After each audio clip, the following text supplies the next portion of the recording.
The war in Yemen began as an internal political crisis, but over time it turned into one of the most complex conflicts in the Middle East. What started as a struggle for power inside Yemen gradually evolved into a regional showdown involving major Middle Eastern players and global interests. Saudi Arabia and the United Arab Emirates entered the war as close allies, united by a common enemy. However, as the conflict dragged on, their goals in Yemen began to diverge. These differences created tensions that reshaped the alliance and changed the course of the war. Saudi Arabia's primary objective in Yemen has been to restore the internationally recognized Yemeni government and to prevent Iran from expanding its influence through the Houthi movement. From Riyadh's perspective, Yemen is not a distant foreign conflict, but a direct national security concern. The two countries share a long and largely unguarded border, making Saudi Arabia especially vulnerable to instability spilling over from Yemen. Any hostile force gaining strength there is seen as a direct threat. The United Arab Emirates also opposed the Houthis, but its approach was different. Rather than focusing mainly on Yemen's central government, the UAE pursued a more strategic and economically driven agenda. Abu Dhabi prioritized control over key ports, coastal cities, and major shipping routes.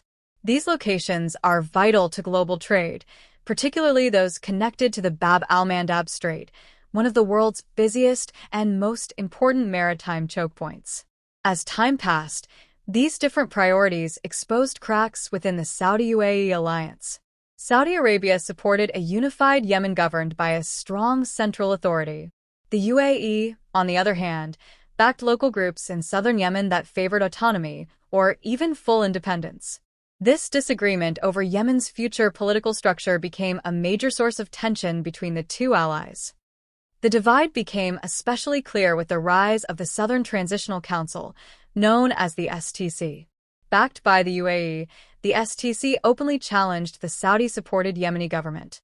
Its growing power showed that coalition partners were no longer working toward the same political outcome. Instead, they were supporting competing visions for Yemen's future. Fighting between Saudi-backed forces and UAE-backed groups in southern cities like Aden made the situation even more complicated. These clashes revealed that the war was no longer just about defeating the Houthis. Yemen had effectively become a battleground for influence between allies who were quietly competing with each other while still publicly claiming unity. Despite these tensions, Saudi Arabia and the UAE avoided a complete break. Both countries shared broader regional concerns, especially opposition to Iran and resistance to political Islamist movements. These shared interests helped keep their disagreements from turning into open confrontation, even as rivalry beneath the surface continued to grow. The United States played a major role in shaping this dynamic, particularly during the presidency of Donald Trump. His administration strongly supported both Saudi Arabia and the UAE, viewing them as key partners in countering Iran's influence across the Middle East.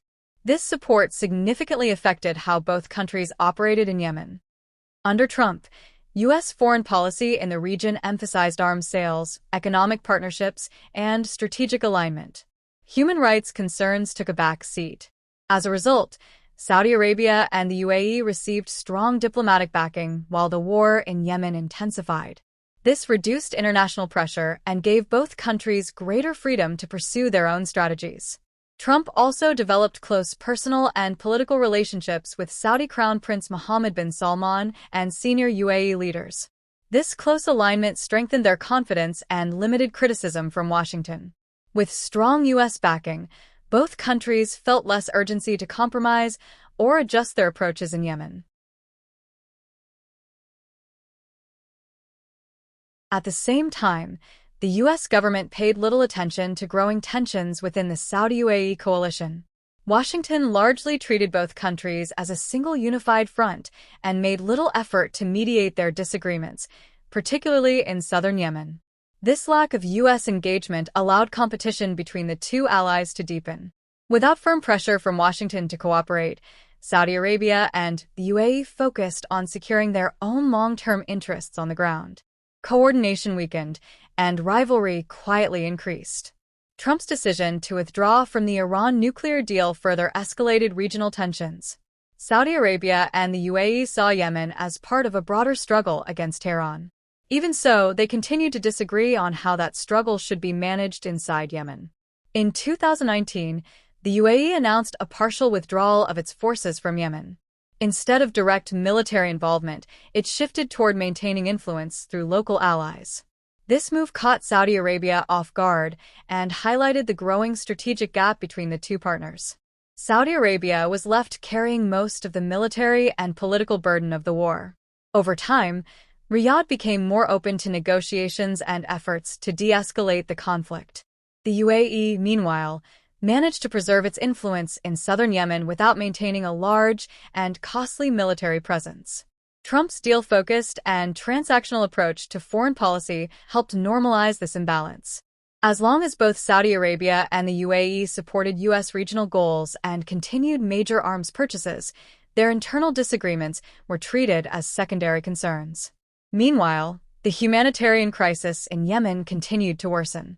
Millions of civilians faced hunger, displacement, and lack of medical care, making it one of the world's most severe humanitarian disasters.